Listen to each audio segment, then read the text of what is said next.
Welcome to Biohacking with Brittany. Thank you for joining me today on this episode. I am so excited that you are here. This is a place where I talk about health and wellness. My name is Brittany Ford, and I am your host, and I am a nutritionist, content creator, podcaster, new mom on the block. And yeah, I'm happy to be here. I am recording in my office again. This is so nice. I haven't recorded in here since before I had my baby. So it feels kind of surreal. I need to do some hardcore decorating, organizing in this office. Everything is still in boxes and it's definitely not a vibe yet, but that's kind of my project for the next few weeks. If you don't know, I had a baby in July and I've been on low-key mat leave. Mat leave is kind of weird when you own your own business. But yeah, so I just call it low-key mat leave. And now I'm kind of picking up work again, come beginning of October, as in doing podcast interviews again, kind of one day a week, officially one day a week type of vibe. We'll see how it goes. And yeah, honestly, I never really stopped working. I've kind of worked 5 to 10 hours since I've had my baby. It's just kind of how it goes. Again, when you run your own business. But today I am recording this and my son Callahan is almost 3 months old, which is wild to say. And we are talking all things breastfeeding today. I'm trying to find the balance between talking about mom health and mom biohacking and almost women's health and biohacking in general. Cause I find that I have two audiences. One is, the wellness mamas, the crunchy mamas like myself.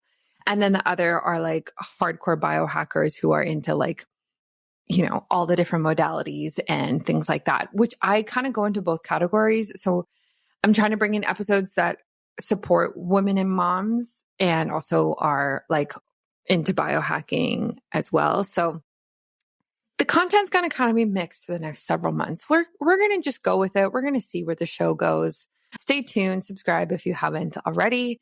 And yeah, thank you for following along. So this episode is all about breastfeeding. I'm going to talk about a bunch of different topics, but also give you my experience and my tips, my personal tips now that I've gone through it is so different than previously when I did a breastfeeding episode where we talked a lot about the problems you can have in the science and things like that, which is great. But now that I've actually gone through it, I can speak to it so differently. So dive in with me as we get into breastfeeding. Before we do that, a shout out to Wellness. This is the toothpaste that I use. Wellness is the company by Katie Wells. She is Wellness Mama, and she created this line of really clean products. Wellness is the toothpaste. And I have all the flavors. I have the strawberry one for my son when he starts needing that, whenever that is. And then I have the charcoal one, the whitening one for myself, which I love. And that's what I use. It doesn't have fluoride in it and it doesn't have any other crazy toxic chemicals. One of the cleanest brands that you can actually get out there, not greenwashed like so many of them. I really recommend this. I recommend it to anyone who's concerned about your oral microbiome or your oral health. You really have to be careful with the toothpaste that you're using. So you're not kind of wiping out all that good bacteria. So that's Wellness, spelled WELLNESSE. And you can use my discount code. I think it's still Biohacking Brittany. And I'll put the link in the show notes for you. I think it gets you 12% off. And I just bought a pack. I bought every flavor to try them. She also has other products too, so you can try those out if you're interested. And then a shout out to Mimeo. Oh my goodness. You know what? It's so nice to not be pregnant anymore because now I can take all my longevity supplements again, all my anti-aging, all my nootropics, all these things. Obviously, I have to be careful somewhat because I am breastfeeding, but it's not nearly as impactful as it is when you are pregnant. Mimeo is one of those. This has 4 different ingredients in it that basically mimic intermittent fasting in the body. So it mimics a 36-hour fast in terms of the benefits that you get, the cellular turnover, the rejuvenation, everything that goes like that. And because the ingredients mimic molecules that are already in the body, you can't really have an adverse reaction to it, right? Because it's just increasing the levels of these different things that are in you, like spermidine, PEA, OEA, that type of thing. So that's Mimeo, one of my favorite supplements I found last year. Check them out. Use Biohacking Brittany as a discount code, and I will link it in the show notes as well. All right, let's dive in to breastfeeding, everything, all the juiciness, all the things that you want to know. If you're a first-time mom, second-time mom, or if you're pregnant and you're like, how the heck am I going to do it? Let's talk biohacks and how to nourish your body. So I want to start kind of just briefly with the science of breastfeeding. I think a lot of us understand that breast is best is kind of like this saying. Some people argue that like fed is best, like no matter what you can feed your baby, that's great. I kind of agree with that. I think any amount of breastfeeding you're able to do is fantastic, whether that's 1 month, 1 year, or 2 years, whatever that is. Like kudos to you. And I'm going to get into like some of the challenges that many women face. But yes, fed is best, whether that's, a combination of formula and breast milk or just formula. But there is a lot of science behind breastfeeding, which is great to see. And it's only increasing. So it's a beautiful natural process that provides your baby with everything they need to grow strong and healthy. And what's really interesting about breast milk and breastfeeding is that it actually adapts to what your baby needs over time. So the concentration of what is in the breast milk will actually change day to day, month to month based on what your baby needs. So we're talking like the concentration of like fat to protein to carbohydrates, the macronutrients, but also the micronutrients will change as well. And even the temperature of breast milk will change based on the temperature of your baby. So it can change, like it can increase by 1 degree or decrease by 1 degree based on, if you're outside and it's really warm or it's really cold and your baby needs warmer milk, the body will actually change the temperature of the breast milk while you're breastfeeding in that moment, which is wild. In the early days, you have colostrum. You start with colostrum, which is rich in antibodies and essential nutrients that help your baby's immune system develop. So I just want to talk about this for a second. When I was pregnant, I started leaking out of my breasts really early. Like I'm talking like 22 weeks, 23 weeks. And I was shook that was happening. And what I started doing, I think in the last month of my pregnancy, it must have been the last month, I started collecting colostrum by like hand pumping. And I will link all this in the show notes because there's going to be so many products mentioned. I bought these little colostrum collectors. They're like basically little like silicone, almost like syringes. And they're from the brand called Haakaa, which is a New Zealand company. And I filled those with colostrum and then I froze them. So I still have those. I haven't used any of them. I think I have 4 or 5 of them. And I would just hand express colostrum into there and then keep them. Now, I did this for a couple of reasons. One, I was worried that once I gave birth, if my colostrum wasn't coming through, if my baby needed more from me than I was able to give, I would have this supply that I could thaw and then feed him a little bit of colostrum as he needed. In those first few days, in that first week, the baby's tummy is so tiny that they really don't need much at all. But I still wanted to have this kind of like supply in case I needed to pull on it. The other reason I did that is that you could actually use colostrum in a variety of ways when your baby is sick. So I haven't had to do this yet, knock on wood, but a lot of moms will use it for like an ear infection or an eye infection or anything like that. So you would thaw the colostrum and you would take it and you would kind of, wipe it inside of the ear and that type of thing. And again, this works because it's so rich in antibodies and it really does support the baby's immune system like that. So that's what I will be using it for whenever the time comes. Obviously, I don't have any more colostrum right now. I'm into full breast milk. And your breast milk kind of comes in within, I think mine came in within, 48 hours, 2 days.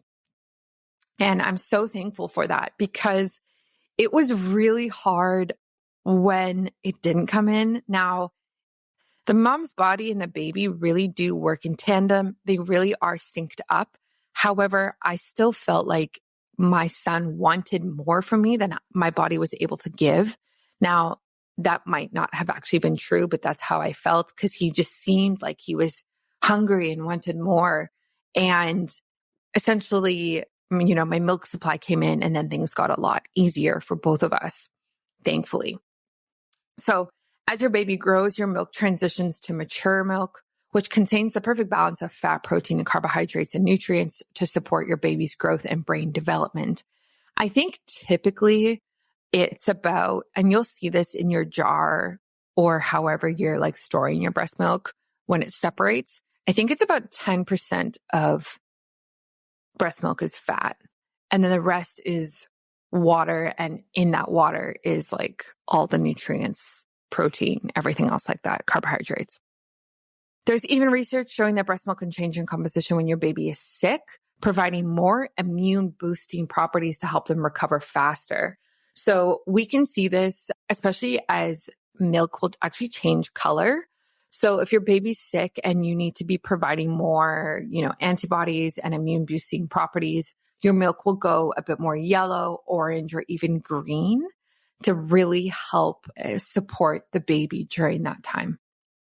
Breastfeeding is also super, super healthy for moms. I'm going to talk about this on my Instagram account because I didn't know too much about this actually until, I kind of started going through this myself. But it helps to regulate hormones. It can help in postpartum weight loss and strengthens the bond between mom and baby. So postpartum weight loss and weight management is going to be its whole own episode because I think there's so much to talk about there. But breastfeeding really can support this. This natural bond isn't just emotional, it's physiological. Breastfeeding releases oxytocin, which is kind of like known as the love hormone. And this reduces stress for both mom and baby. So when you're breastfeeding, you actually feel like super calm, super connected because you're both getting all of that oxytocin. In conjunction to that, when you actually breastfeed at nighttime, I think it's like from like 8 p.m. probably till 6 a.m., something like that. The composition of the milk actually changes hormonally as well. So the milk actually has way more melatonin in it and helps the mom's body to release melatonin as well. So it actually helps mom go to sleep right afterwards and helps baby fall asleep as well once he is done breastfeeding. In the morning, the milk is higher in cortisol, which is kind of what we want, right? So it's mimicking the natural cortisol and melatonin curves that we have. So cortisol is higher in the morning and it starts to dip lower, lower, lower. And by the time you go to bed, your cortisol is really low. And melatonin kind of works on the opposite. The lowest in the morning and highest at night. I think it's highest around probably, midnight, 3 a.m., something like that. And then it starts to dip lower again, which is like in sync with nature, in sync with the sun and the moon and the light exposure that we have here on Earth. And it obviously just makes sense. So it's really cool that breast milk actually mimics that as well. There are obviously like challenges that kind of come with, breastfeeding. I've been through them. I've been through some of them. I haven't been through all of them. And it is difficult. I think all in all, breastfeeding was way harder than I thought it was going to be. And I know so many new moms say this, but I guess it's hard to explain to someone who hasn't been through it. But essentially, you think, oh, I have these boobs, they're going to produce milk, and then my baby will latch on and drink the milk. And there you go. That's all there is. But there's so much more to it. It's actually so much more complicated in the first 6 weeks than you think it is, because there's just so many things you have to figure out. So the first thing is like latching, right? So latching is how do you get baby's mouth to correctly cover the nipple so that the latch doesn't hurt you, that he is sucking properly, and it's all kind of in sync with each other. Toothpaste. We all need it and use it daily, but have you ever read the ingredients of your toothpaste or noticed the FDA poison warning on there? If not, keep on listening for some surprising information that your dentist might not be sharing with you. Fluoride has long been a common ingredient in many commercial toothpastes, hailed for its ability to prevent cavities. However, recent studies have raised concerns about the potential health risks associated with fluoride exposure. These risks include thyroid dysfunction, dental fluorosis, skeletal fluorosis, and potential neurotoxicity. Given these concerns, Wellness offers a safer alternative that doesn't compromise our health, yet remains effective. Why choose Wellness toothpaste? It is founded by Wellness Mama Katie Wells, and Wellness is dedicated to natural health and uses hydroxyapatite instead of fluoride, a game changer in oral care. Here's why it is a better choice. It's fluoride free, eliminating all the health risks that I just talked about. The natural hydroxyapatite formula strengthens enamel and whitens your teeth. Plus, it's crafted from natural ingredients, gentle on gums, and eco-friendly. I love it. I use it all the time. I love the taste of it. And I don't think I will switch to anything else. So make the switch for yourself today to Wellness toothpaste. Visit wellness.com and use code BiohackingBrittany for 12% off your order. That's Wellness spelled WELLNESSE.com. Safeguard your health with Wellness because your smile deserves the best. Thankfully, like my son, we didn't really have any issues with latching. We both learned really quickly. I think something that was helpful in that first week or 2 weeks for me that I was remembering was like, he is new to this as well, and he is learning as well. It's not just me. It's not just me learning how to hold him, how to position him. It's him learning, okay, this is how I use my tongue. This is how I use my mouth. Like, I'm learning as well. And that's really nice because it kind of takes off the pressure and you kind of realize you're both in this together, which is like a much nicer feeling. So latching is tricky. I highly suggest looking at images online of how the nipple is supposed to sit in baby's mouth. When I was kind of understanding breastfeeding before my baby came, I would look at these images, and I also did a baby course, so that helped as well. But I understood the nipple and the areola around the nipple actually has to go into the baby's mouth. So there's a lot of it that needs to go in there, way more than you think. And then I would pull out his bottom lip so that his lip would be sitting properly on the nipple, and little tricks like that definitely helped. So play around with latching. It is fixable, which is great. There is a lot you can do. I would check for a tongue tie and a lip tie. This should probably be done at birth or within the first couple days. If there is one of those, it doesn't necessarily mean that breastfeeding is going to be difficult. It can mean that. So just kind of keep an eye on that if that is something that you think might happen. Something else that can be really helpful for this is looking at different positions. So you can do the football hold or lying down and breastfeeding. I did a lot of the time I did or do the cross-body one where you're just sitting and the baby's across your body. But I used to do the football hold as well in the beginning. And then also lying down feels great as well. I just started doing the lying down again recently. I found that in the first 6 weeks, maybe, I found in those first 6 weeks, the lying down position was really difficult because he was so small and it was almost too advanced for us, I guess I would say. But now I just recently started doing it again, and it's so much easier when he is bigger and his head is bigger. So his head is bigger off of the mattress. And I actually wear a bra, and I move the bra to the side So it like pushes up my boob off of the mattress and like my nipple so that it actually is in line with his mouth much better. What one of my midwives suggested in the beginning was to like roll a swaddle and put it underneath my breast to lift it off. This was okay, but the swaddle moves and you still have to align it and then it's too big. I find the bra trick is much easier. And when I talk about bras, I'm talking like nothing with a wire, like a breastfeeding bra. I just move the fabric to the side and it's enough to like perk it up.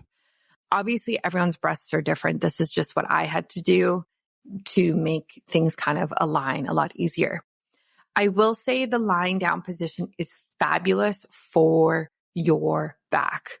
That's what I'm dealing with right now. I'm actually bringing on somebody onto the show. We're going to be talking about posture and things like that and how to avoid rounding your shoulders, which, you know, getting the hump, which so many women get from breastfeeding. That is something that I'm struggling with right now because he's heavy. I think he's about 15 pounds already. So the breastfeeding is really pulling my body forward. But if I'm lying down and breastfeeding, it's much easier. My whole spine is aligned. My shoulders are aligned. He is also facing upwards, like he's upright versus being sideways. So I find he actually spits up way less when we're breastfeeding from that position, which is really, really nice. So that's kind of something that I'm doing. The football hold is great as well. It's like exactly what it sounds like. It's a football. It's like a one-arm football. Callahan is like almost too tall for it now that, I have to like wrap his legs around the back of my body if we were to do it. So I either do it sitting across my body or we do lying down. But I will say, like, just a word of encouragement is like breastfeeding got so much easier for me after 6 weeks. The first 6 weeks, you should have seen me. I was sitting on my couch. I had so many pillows.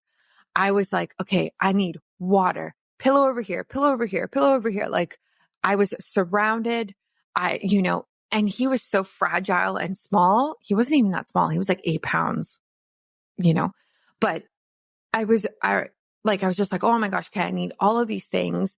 And by the time 6 weeks came, I was like walking around breastfeeding him, like literally walking around my house, holding him, breastfeeding. So it does get so much easier. Trust me, it does, because you get better at it. Your baby gets better at it. He or she gains weight. So they're actually easier to hold. They're not as frail and they get better, motor skills, not motor skills.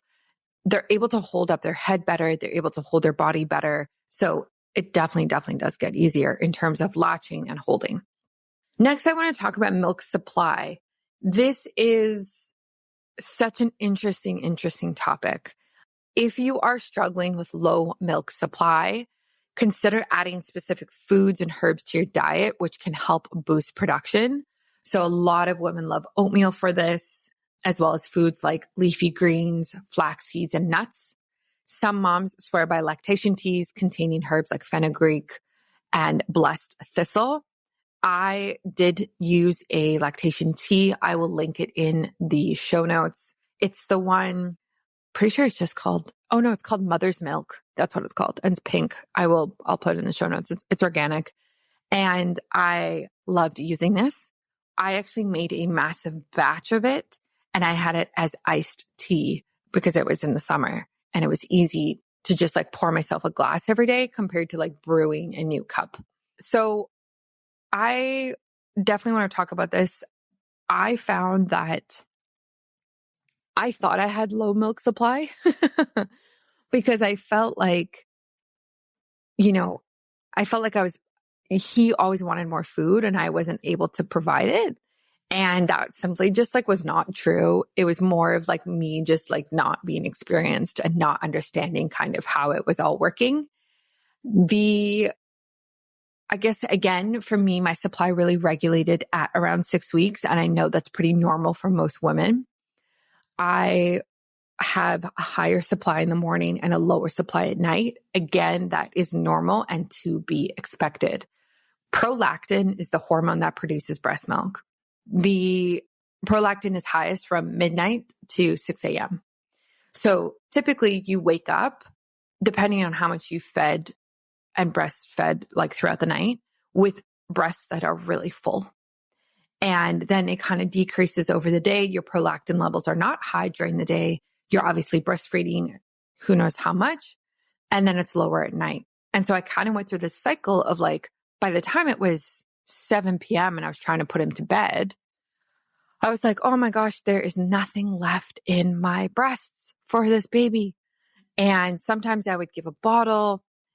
However, I didn't really do that very often. And I'm really glad I didn't, because breast milk works on a supply and demand basis. So if I kind of subsidized with a bottle and didn't pump at that time, what I would be telling my body is like, we actually don't need breast milk right now. So you're fine. You don't need to produce more. But because I didn't do that very often and kept trying to like increase my supply at that time of night, I started to produce more milk and it evened out and worked out. So be really careful with how much you use a bottle, how much you might use formula, because it really can impact your supply in that way. So yeah, mine luckily, thankfully evened out. We made it work. I would just sit through it. Like I would, try to feed him at 7 p.m. If I felt like I had nothing left, I would distract him. We would do something for an hour, and your milk kind of, takes about an hour to create more. And, then I'd feed him again at 8 p.m. and then I'd put him to bed. So it was challenging for sure, because, you're just with this baby, there's no break. There's no time alone. There's none of that. But I'm glad we did that because it evened out. So I did use that tea. And I also actually used moringa supplements. Now I will link the one that I have that I used. And I was just talking to a mom yesterday recommending this.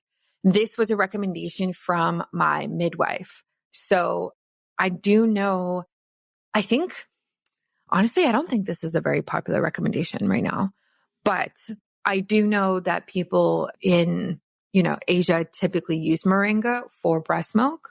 And it's about 500 milligrams a day is the recommendation. I was taking 1,000 milligrams, 500 in the morning, 500 at night. And this really helped my breast milk supply as well, actually. It is filled with antioxidants. So even if you don't necessarily see a increase in your breast milk supply, it's a really, really healthy supplement for you to be taking, and herb for you to be taking in general during this time to keep you healthy and help your body in recovery. So my midwife recommended I take moringa. I still take it today. I take one. I don't feel like I need to take two. And I am no longer drinking the milk tea because I really don't need it. In terms of milk supply, another recommendation is power pumping. So let's talk about power pumping. Let's talk about pumping first. So I am pumping. Right now I pump once a day. I pump in the morning when I wake up. My husband will take Callahan and he will do a feed with him with a bottle from milk in the fridge that I have pumped the day before or the day before. This is like the perfect amount for us, and it is working really, really well. Now I'm pumping because I want to build a freezer supply so that if I am working a full day and my mom is here, there's milk for her to feed him. Or if I am sick or I'm not available or we're traveling or who knows what could happen, I want like that reassurance in my brain that, okay, there's enough milk in the freezer for 5 days or whatever it might be. And so we have been able to build that freezer supply. I was thinking about it the other day. I think there's probably, I wonder how many ounces are in the freezer right now. Maybe 150 ounces, something like that. I don't know. But that's what we are doing. And so it ends up working out because at this age, now this is getting into the specifics, and I really hope this actually helps you understand it, because I really, really struggled with when to pump, how to pump. how do I pump and feed throughout the day? That was like my biggest thing that I struggled with. And this ended up working out well for me because when I pump in the morning, I will do a full pump with my breast pump, which is the LV breast pump, and it's about 20 minutes. This typically gets me, let's say, 6 to 8 ounces of milk when I pump. Okay. He feeds right now about 3 ounces, 2 to 3 ounces, maybe 3.5. So whatever is left over, I'm able to combine with the day before and freeze in 6-ounce jars or bags. We're going to talk about freezing later. So now you can kind of understand it's like you have this milk that you use to feed the baby, and then whatever left over, you freeze. And that's kind of how you start to build your stash. Let's talk about Mimeo, a breakthrough longevity supplement that hacks your biology to help you look and feel younger. It was created by PhDs in nutrition from over 7 years of clinical research, and Mimeo was designed to mimic the longevity benefits of fasting in a simple daily pill. Not only has Mimeo been shown to extend lifespan in animals by 96%, but users have been able to take as much as 2.5 years off their biological age in just 8 weeks. How? Mimeo's groundbreaking biomimetic formula uses a patented blend of all natural metabolites that work together to help your cellular health from the inside out. First, there's OEA, which is a metabolic supercharger clinically proven to help control appetite and promote fat metabolism, so you can crush those cravings and silence food noise throughout the day. Then there's spermidine, the cellular autophagy activator, helping clear out cellular junk to boost cognition, clear brain fog, and refresh your cells. Next, there's nicotinamide, a broad spectrum NAD+ booster that's been shown to improve everything from metabolism to skin glow to immune health. And lastly, there's PEA, one of the body's most powerful rest and repair molecules that helps control inflammation, relieve discomfort, and enhance recovery so you can get that youthful energy back. Mimeo is designed to work like a super fast, super efficient fasting diet, but without actually having to fast. It's all about tapping into the power of your own biology, giving your body the cheat code to work its best, making you feel younger and healthier today. You can try Mimeo today. Use my discount code at checkout, which is BiohackingBrittany, and you can get all of these benefits in a simple supplement today. Again, that's BiohackingBrittany in all capitals. So definitely try it and let me know what you think. Is because what you end up pumping is more than what he can eat in a single serving. And then by the time he has his next feed, 3 hours later, my boobs have refilled and there's enough milk for him. So this is kind of how we do it. This is what works. What I was doing, in the first 6 weeks, sometimes in the middle of the night, I would do a pump. This also helped increase my supply. So again, because the prolactin levels are highest between 12 and 6 a.m., sometimes if I would wake up and, maybe he was feeding or, maybe he fed for like 5-10 minutes and then he fell asleep, I would pump my breasts until they were empty for another 10 minutes after that and get more milk like that. That would also increase my supply. So I just kind of tried to capitalize on when my hormones were the highest in order for me to make more milk. And this definitely helped increase my supply. You can also try power pumping. I think I did this a few times. I wasn't really the biggest fan. So power pumping is basically pumping multiple times in 1 hour. So you would pump for 20 minutes. You would take a break for 10 minutes, pump for 10, break for 10, pump for 10, break for 10. And that's the hour. And this is to signal to your body as if baby is feeding that much off of you and you need to increase your supply. I did this a few times. I found it pretty exhausting. And so I stopped and I didn't really need to do it as much anymore. Something else I was dealing with around the 6-week mark, 4 or 5 week mark was my, what's it called? I'm even forgetting now.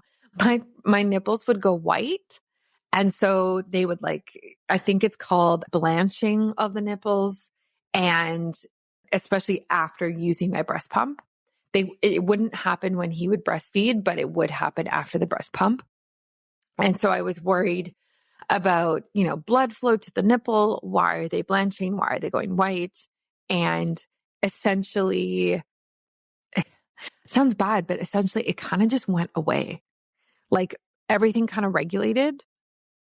Everything kind of just regulated. And thankfully, my breasts got used to it and it got a lot better. I did go and see a lactation consultant, and I really do recommend this. I had a ton of questions. I wrote them on my phone and I went prepared, and she was somewhat helpful. I would say like 5 out of 10. And, this is something that's covered by the government. So like, it's nice to have that here in Canada. And I think if you are struggling, you can do that. What we went through was, Callahan latched in front of her. So we like looked at positioning. We looked at how his latch was, which was really great. She took a look at my nipples, which was helpful. And we kind of just did a bit of a consultation, and she answered some of my questions. I think all in all, it was useful because it gave me confidence. It wasn't necessarily useful in the sense of like, here are more tips and tricks, or like, here's scientific information. It was just more of like, oh no, this is actually correct. You're doing this right. You're doing this right. You're doing this right. And so it kind of gave me the confidence that I don't think I had in the first month. So that was really, really helpful. And I definitely appreciated doing that. It was so funny. She asked me if I was a nurse because I knew so much about hormones and how everything was working. So I was like, no, I'm just like researching out here, trying to figure shit out every day. And then I do want to talk about nipple pain. So I definitely went through nipple pain. I think most moms do. And thankfully, it got better about after the first month or so. So hang in there if this is you. There are some things you can kind of do to kind of help with this. So I have used different nipple butters or nipple creams, especially ones that are like organic and non-toxic. The one that I really like is one that's actually made out of beef tallow. So this is like all natural, just like super safe on the body, which was really important to me, just making sure that I was okay with it. My baby was okay with it. If you were to taste it, that type of thing. And there's one by Earth Mama, which I really like as well. And I will link that in the show notes. That nipple cream is really nice. So that one plus the beef tallow one by Muskoka Tallow are kind of my go-tos. I don't really use them anymore because I find like I don't really have any nipple pain, but I know like when he starts teething, that's going to come back. And so I have those in my back pocket. The midwives gave me, what did they give me? It's called Apno, all-purpose nipple ointment. And I used this in the beginning because I was getting like crusty nipples, almost like they were scabbing over. And my midwife was like, hey, this is really going to help. And so I used it and it did help. It definitely did help. And then I looked at the ingredients in them and like did research on Apno, and it's a prescription, right? And it's like antibiotic cream, and it's got like a bunch of different antibiotics in it. So I was kind of like disappointed in that. And yeah, it helped. And it's great for like preventing infection, obviously, because it's an antibiotic. But I stopped using it basically after I understood the ingredients and that it was an antibiotic cream. So I still have it. And I think if, something were to change, if like the blistering came back or it looked like there was infection, like I definitely, will use it again and can call on it. But I don't think that it should be a daily cream for anybody because it's got the antibiotics in it. And think about it, like then your baby's breastfeeding and those antibiotics are going right into his mouth, which impacts his oral microbiome and obviously his microbiome in his entire body. So be cautious if you have that Apno cream that I'm talking about or ointment. A lot of people also talk about using like pillows and cushions. And I have one. What is the one that I have? I have the organic like breastfeeding one that kind of like straps around you. And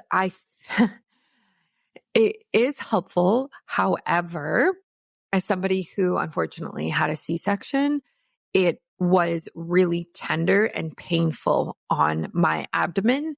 So I actually don't use it. And now it's kind of like, yeah, definitely not something that I pull on or use. So yeah, it's kind of one of those gifts that I got that's been great, but like really I've used it like a handful of times. However, I think if you're somebody who is not getting a C-section or hopefully is not getting one, I would recommend it because I think it does help with posture and takes off the weight off your shoulders because then you're no longer holding the baby and the baby is then like sitting on the pillow instead. So we can definitely get into like non-toxic, eco-friendly products for breastfeeding. I've talked about this recently on the show, but I store and use mason bottles for my breast milk. So mason bottles are made out of glass. And this was really important to me because I wanted to avoid plastic in total. So avoiding plastic for the bottles when he's drinking, for storing milk, everything like that. I wanted to be as non-toxic as I could to avoid, phthalates, which are forever chemicals, avoid BPA, BPS, what's the other one? BPP, and just be able to use something that is as clean as possible. Now, I know some people are saying like there's lead in glass. However, that is still a healthier option than using plastic.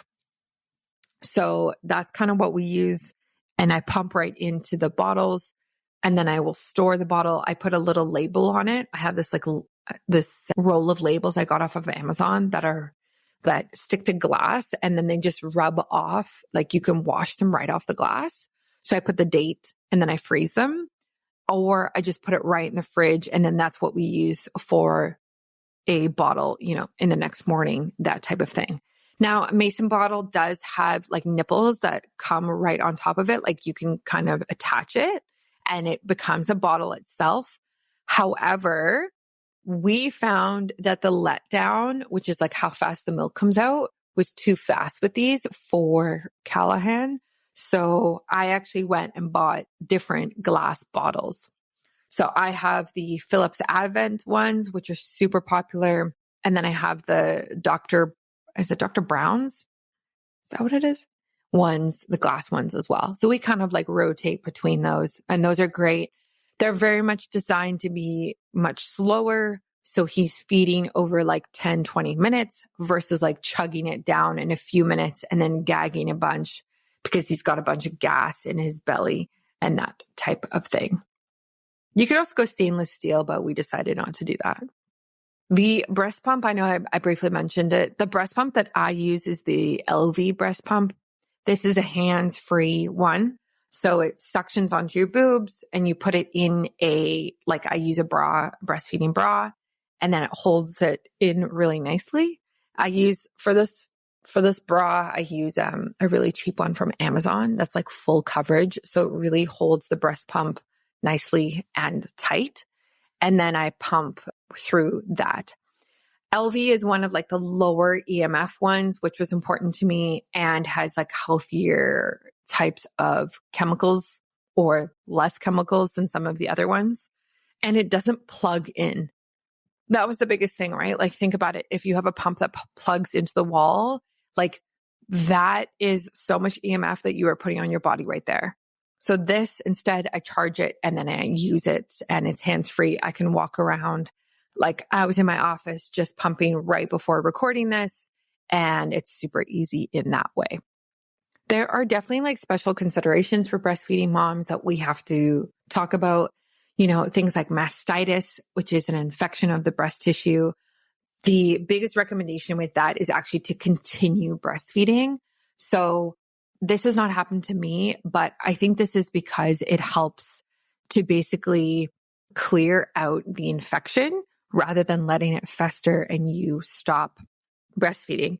You can also use like warm compresses, oh my goodness, and use anti-inflammatory foods or herbs like turmeric and garlic can help support you naturally with this as well. This kind of goes actually with all sickness. It's actually recommended to continue breastfeeding at all times. So I was talking to my doctor the other day even if you get COVID, it's recommended to continue to breastfeed because it actually helps your body to heal faster and naturally more than if you were to stop breastfeeding in total. So just keep that in mind. If you have a flu, if you have a cold, anything like that, the breastfeeding really helps. There are obviously like other considerations as well, with difficult deliveries, with C-sections, you have to be, careful with pain and fatigue. And the overall recommendation is really just to take it slow, find comfortable positions, and use any extra support that you might need. Many moms now are choosing to breastfeed for longer beyond infancy. And there are actually many benefits to doing this. So the recommendation for how long to breastfeed was it 1 year? I think it was 1 year, and now it's moved to 2 years by the WHO, which is the World Health Organization. So extended breastfeeding can continue to provide your child with antibodies and important nutrients that support their health as they grow into toddlers. Now, there's a lot of societal pressure and misconceptions about breastfeeding older children. Moms are kind of often judged if they're doing that. I would say do what feels right for you and your child. I don't think there's any right time to stop breastfeeding. I think it's a personal decision based on what works best for you and your family. I think what needs to be understood about like the timing of this is that breastfeeding is a full-time job. You are either breastfeeding or you are pumping when you are not breastfeeding. If you don't pump, then your supply goes down and then you might not have enough for your baby.